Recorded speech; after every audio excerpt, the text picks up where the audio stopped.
بسم الله الرحمن الرحیم السلام علم ورحمل وبرت۔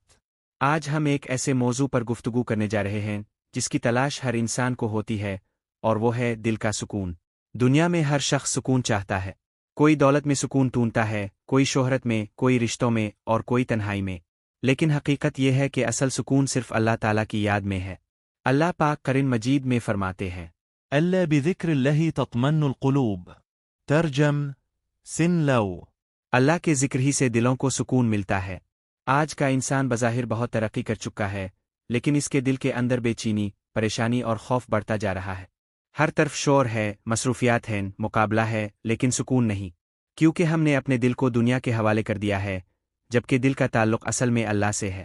مرا عزیز دوستو، جب انسان مشکلات میں گنر جاتا ہے، جب زندگی کے راستے بند محسوس ہوتے ہیں، جب کوئی سمجھنے والا نہیں ہوتا، تب ایک ہی دروازہ کھلا رہتا ہے، اور وہ اللہ کا دروازہ ہے۔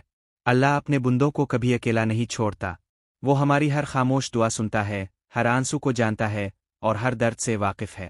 دل کا سکون حاصل کرنے کے لیے سب سے پہلی چیز ہے اللہ پر بھروسہ۔ جب انسان یہ یقین کر لیتا ہے کہ میرا رب میرے ساتھ ہے، تو اس کے دل کا خوف ختم ہونا شروع ہو جاتا ہے۔ دن والسوت وسہ لن لبسوت نوتا۔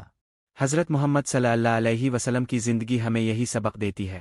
اب صلی اللہ علیہ وسلم نے بے شمار مشکلات کا سامنا کیا، لیکن کبھی مایوس نہیں ہوئے۔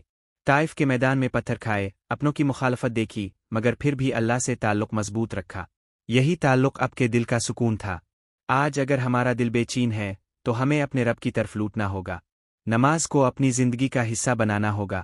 قرآن سے دوستی کرنی ہوگی، کیونکہ قرآن صرف کتاب نہیں بلکہ دلوں کی شفا ہے۔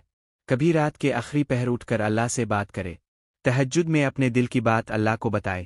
یقین کرے جو سکون تہجد کی دعا میں ملتا ہے، وہ دنیا کی کسی چیز میں نہیں ملتا۔ دل کے سکون کے لیے ایک بہت خوبصورت دعا بھی ہے۔ اللهم إني أسألك نفسا مطمئنة تؤمن بلقائك وترضى بقضائك وتقن